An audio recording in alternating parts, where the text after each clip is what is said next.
Coming up in the morning edition, good news. Moody's upgrades the Bahamas to stable.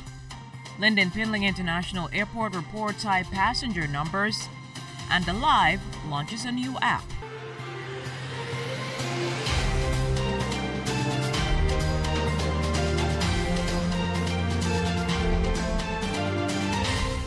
It's Friday. Cheers to the weekend. Good morning and welcome to the morning edition. I'm Jiminita Swain and thank you for starting your day off with us. And speaking to starting your day off, here's Chief Meteorologist Basil Dean with a check on the weather. Good morning, Basil. Good morning, Jiminita. ZNS Tower Cam showing cloudy skies overhanging the capital. We also had some light intermittent rains during the early morning as well. And as we go to our satellite picture, we still have lots of tropical moisture streaming our way, and that means more showers in the forecast. Outside of our studios, mostly cloudy skies, temperature at 75 degrees, relative humidity at the high end at 94%, southeast winds at 7 miles per hour, the barometric pressure 1,021.1 millibars, that's 30.15 inches, and it is rising. Temperatures around the islands this morning, 74 in Marsh Harbor, Greentoul, Key, and Freeport, Grand Bahama at 73 degrees, 77 in the Berry Islands and Allenstown. Bimini in Harbour Island, Roxanne, Eleuthera, Otterstown, Cat Island, Stanley Key, Betsy Bay, Kemps Bay, and South Andrews, all at 76 degrees. Fresh Creek, Central Andrews, 77. In San Salvador, it is 78 degrees. Rum Key at 76. In Clarencetown, Long Island, Crooked Island, 77. Betsy Bay, Maguana, 75. 75 in Acklands. Ragged Island, another 77. 77 in Matthew, Tananagua, and the Turks and Caicos Islands at 78 degrees. Your boating forecast for today in the northwestern islands, wind southeast at 12 to 18 knots. Wave heights 3 to 6 feet with a moderate chop. In place high tide. That will take place at 9:48 this morning with the low tide at 4:09 in the afternoon. For the central and southeastern islands, southeast winds 15 to 20 knots, rough seas at 4 to 7 feet over the ocean. So small boaters, we actually need to exercise caution in the central and southeast Bahamas. And that's going to do it for your first look at weather, the morning edition. Stay tuned. Your forecast for today and tonight is still ahead. Thanks, Basil. Well, it's time now for a check on our daily traffic report with our Vaughn Albury. Vaughn, you appear to be in the same location as yesterday. Why? Thanks, Jiminita. Yes, we are indeed here on Meeting Street again, near historic Bethel Baptist Church and St. John's Native Baptist Church behind me. In between the two churches, we were here yesterday talking about potholes, specifically this pothole near West Street.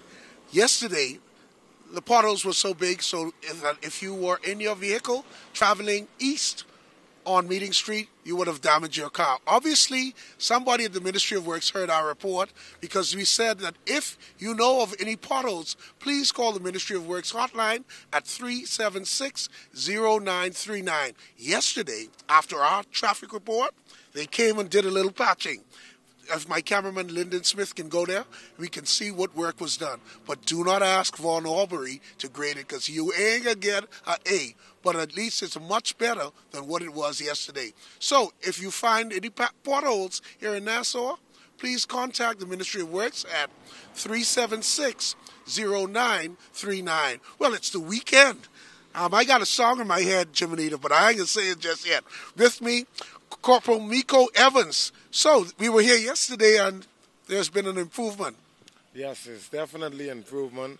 And we'd like to thank the Ministry of Works for hearing our report and taking heed to our report, yesterday's report. But also, you keep stressing this.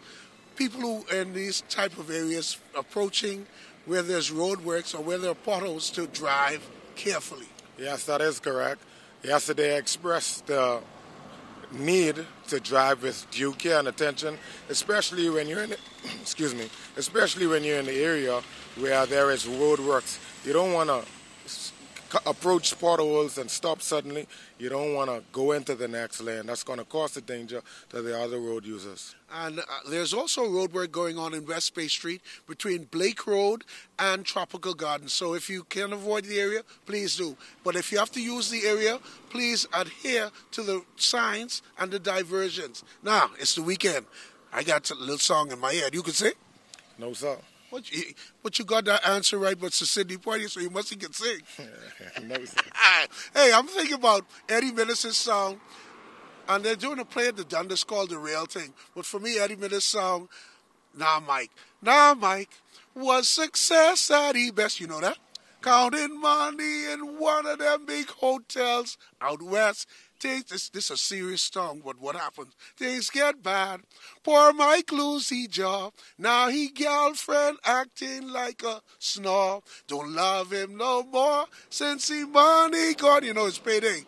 Later for you, Mike. I'm moving on. But look here, they should stick with the one they win. Listen, let's all have a good weekend. Corporal Miko Evans of the Royal Bahamas Police Force and Vaughn Aubrey. So it's back to you in the studio, Chimanita.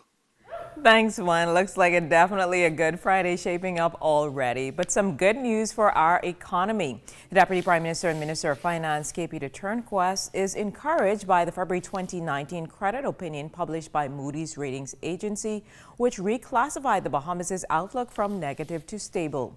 He indicated in a statement last evening that the evaluation represents a, quote, independent and impartial assessment of the country's progress on what had been a dire and untenable fiscal situation. Minister Turnquest pointed out that the recent results underscore that the strategies employed by this government to stabilize the fiscal situation and strengthen the economic fundamentals are bearing out. He noted that after 4 consecutive downgrades and a persistent, quote, negative outlook by the rating agency, the Bahamian economy is in a much stronger position and headed in the right direction. Moody's commended the government's legislative reforms that have brought about more transparency and fiscal policy credibility and effectiveness. In particular, the report pointed to the introduction of the Fiscal Responsibility Act. Well, now to other news. The Nasser Airport Development Company, or NAD, released its 2018 passenger figures, revealing a significant jump in traffic at Lynden Pinling International Airport. Last year, the airport served 3.7 million passengers, an increase of 11% over the previous year. This is the highest year-over-year increase and the largest numbers of passengers recorded since 2007. Officials confirmed the growth trend was driven by strong performance in all passenger sectors. The United States up 13%, international markets up 17%, and domestic up 2%. President and CEO of NAD, Vernice Joaquin, credits the aggressive destination marketing, that is, by tourism partners, and the completion of the Bahama Resort development for the record numbers. NAD surpassed budgeted and prior year passenger projections for 11 out of the 12 months during 2018. Well, in recognition of the Technical and Vocational Educational Training Month and the importance of skills training, the Bahamas Technical and Vocational Institute, or BTVI, hosted a TVET conference in which students from various schools and from the institution attended. The theme of the event was the future of TVET in the Bahamas. Minister of Education, the Honorable Jeffrey Lloyd, gave the keynote address. The people. You need people. At the end of the day, this earth is populated but by machines, not by only the seas and the rocks and the trees, but by people. And it is people that's going to make economies work, people that make countries work, people that make our lives work. So I encourage young people, look, intensely at the opportunities in technical and vocational education. TVI Dr. Robert Robertson said that he was pleased with the turnout and notes the significance of TVET Day. Experience shows that young people need to have different pathways because we're all different. We all have different interests, different skills, and if we can expose them to different career paths early in high school, for example, by the time they move on to tertiary education, whether it be a community college, a technical college, a university, they know what kind of options are available to them. And so that's why we're working so closely with some of the high schools now. Now, teachers are some of the first who will have an opportunity to improve the lives of their students with a new app launched by Alive. The new app, called Discover, makes it easy to learn more about historical sites here in the capital. Lead product developer for Alive, Kendrick Delaney, explains the importance of the app While Education Officer for Technology in the Department of Education, Samantha Williams, shares why the new tool is especially beneficial for educators. It was unveiled to more than a dozen technology coaches, representatives of each primary school in New Providence at the Sadie Curtis Primary School Thursday, who will share what they learned with their colleagues. Discover is an app that uses your camera on your phone. When you scan anything, we augment that by putting media, illustrations, 3D animations on top of it. So imagine if you wanted to take a tour of downtown, and instead of walking to every site, you can use your camera and scan a map, and now you can learn from Samaila Butler what his history was, or you can see the water tower. You know, you can see all these things in animations before you actually have to go down there and visit them. But we started using the app, exposing children to some of the 3D aspect, and we know now with using more technology in the classroom so children can have experiences brought to them. And when we consider to our geographic nature in terms of the Family Islands, now Family Island students as well can benefit from visiting the fort, getting the information, and so this is very beneficial for us at the Department of Education. Well, an added plus definitely for educators, but we're going to take a break now. But when we come back, we're going to chat with Julie and Believe. You're watching The Morning Edition. There's more to come.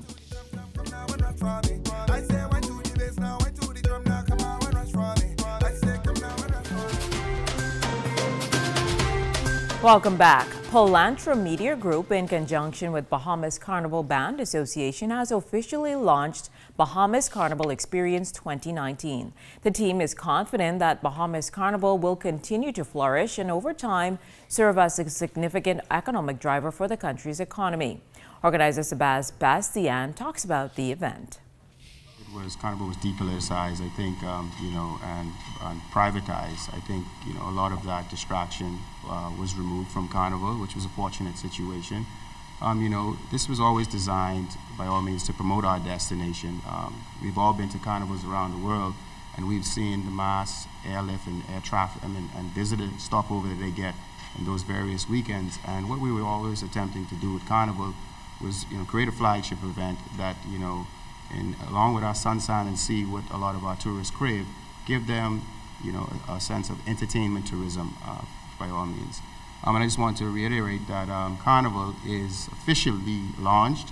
The dates are May 3rd to the 5th, May 3rd to the 5th, and you can find us on carnivalbahamas.com, where you can find your packages, costumes, and everything else Carnival related. Ready now? Go.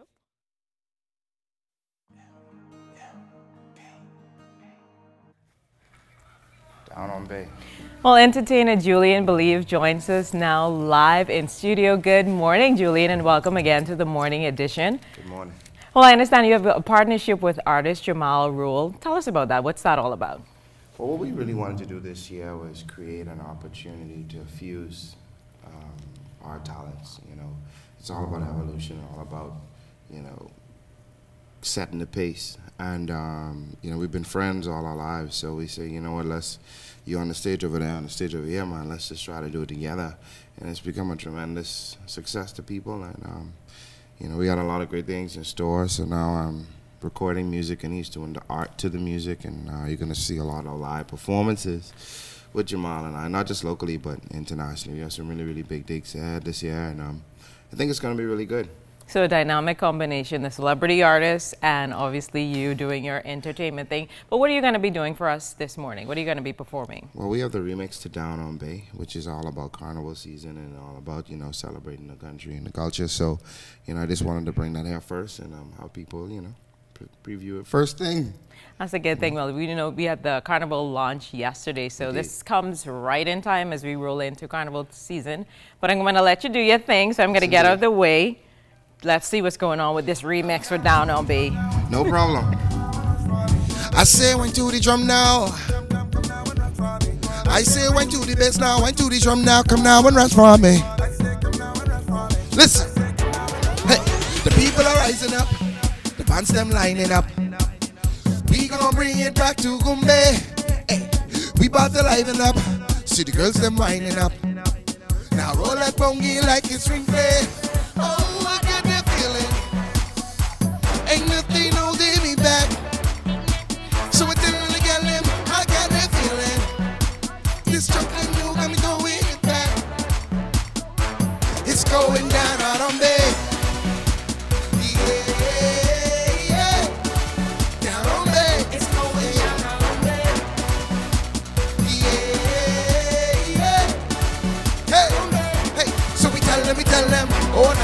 oh na na na, oh na na, oh na na na, oh na na, oh na na na. It's going down out on me. Yeah, yeah. Check me go. Rushing down the road. Say I like the way she roll. You can see them colors from far away. Say the vibes on overload and everything exposed. We've been waiting out here for this parade. Oh, girl, I got that feeling. Come now and give me what I need, yeah. Oh, girl, I got that feeling. Come now and give me what I need, yeah. This junk can do. 1, 2, hey, it's going down out on me. Yeah, yeah. It's going down on me. Yeah. So we tell them, oh na na, oh na na na, oh na na, oh na na na, oh na na, oh na na na. It's going down out on me. Yeah, yeah. Well, those were the sounds of Julian Believe. Thanks for joining us again on the morning edition. But you see, Charles Fisher is here. Are you ready? Were you ready to be down on B? You feeling it? You feeling it? Stayed in there and dancing up with Julian Believe. But I needed to be here with you to find out what's going on in sports. Were you going to come around there and dance with us? Because I see you shaking a little bit. I must compliment you when most of the ladies have already thrown away their floral arrangements from Valentine's Day. Look like you've recycled. You're real extra, and it looks good, eh? It looks nice good. On you today, so. Creative skills. Yeah, so but what's coming up in sports? Focus. What's coming up? It's also the elimination day in the Hugh Campbell basketball tournament. We get that. Also, the senior men's national basketball team about to tip off play over there in Belize. So lots of excitement coming up in. Well, stay with us. The morning edition will be right back.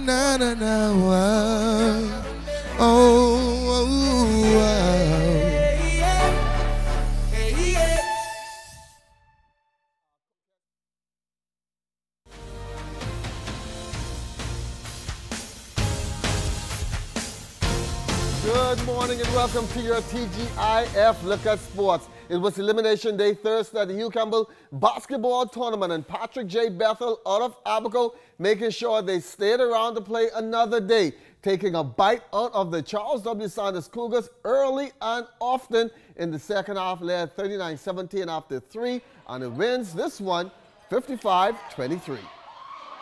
Well, overall the game was not at the level that we wanted, but we came up with a win nevertheless. What I'm saying now is I think the boys are caught up in the whole mystique of the tournament. For a lot of them, this is their first time, and they haven't really had this type of tempo being back in Abaco. And so the experience is good, but I hope we just grow from this in our next game and we can perform much better.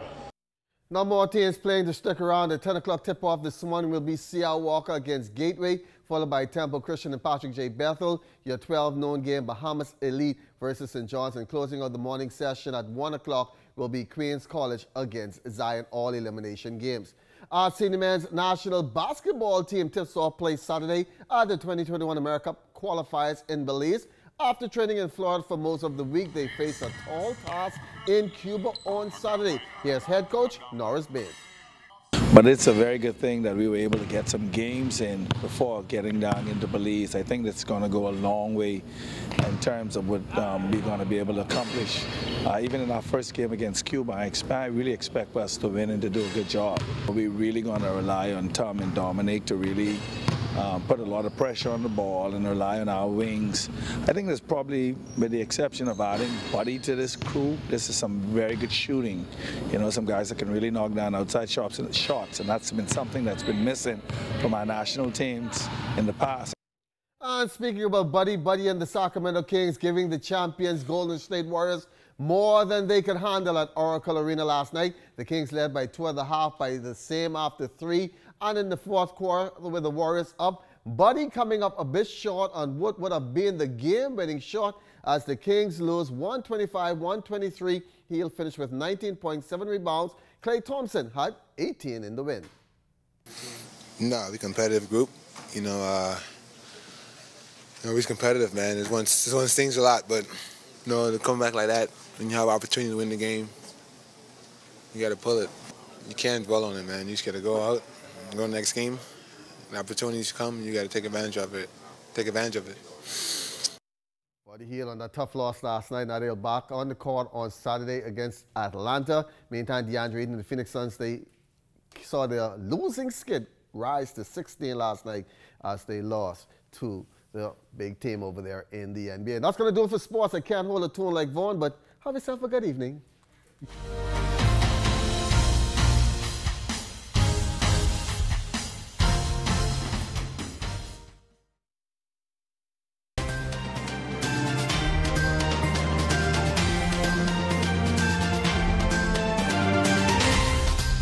In our final look at weather, our weather pattern has not changed all week long, but there is a weak front system heading our way. We'll get to here sometime late Sunday night going into Monday morning. Satellite pictures just showing a few clouds floating from southeast to northeast across the 700 hours of the Bahamas. And our forecast for today calls for partly sunny with a moderate breeze, a slight shower likely. High temperature getting up to about 83 degrees. And tonight, just a few clouds remaining mild with your low temperature around 73 degrees and extended weather forecast mid-80s right through the weekend. But that front system, as you said, will go through sometime late on Sunday, heading into Monday morning, and those temperatures remaining a little mild. We'll see some 60s by the middle of next week. Jiminita?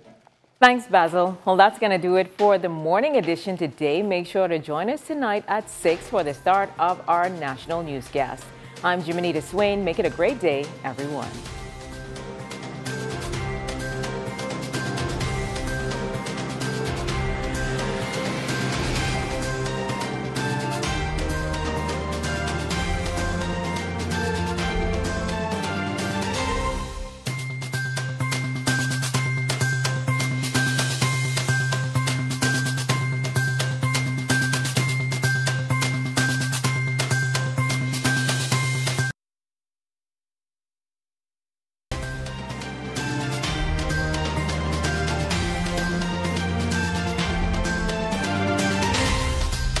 In our final look at weather, our weather pattern has not changed all week long, but there is a weak front system heading our way. We'll get to here sometime late Sunday night going into Monday morning. Satellite pictures just showing a few clouds floating from southeast to northeast across the 700 hours of the Bahamas. And our forecast for today calls for partly sunny with a moderate breeze, a slight shower likely. High temperature getting up to about 83 degrees. And tonight, just a few clouds remaining mild with your low temperature around 73 degrees and extended weather forecast mid-80s right through the weekend. But that front system, as you said, will go through sometime late on Sunday, heading into Monday morning, and those temperatures remaining a little mild. We'll see some 60s by the middle of next week. Jiminita? Thanks, Basil. Well, that's going to do it for the morning edition today. Make sure to join us tonight at 6 for the start of our national newscast. I'm Jiminita Swain. Make it a great day, everyone.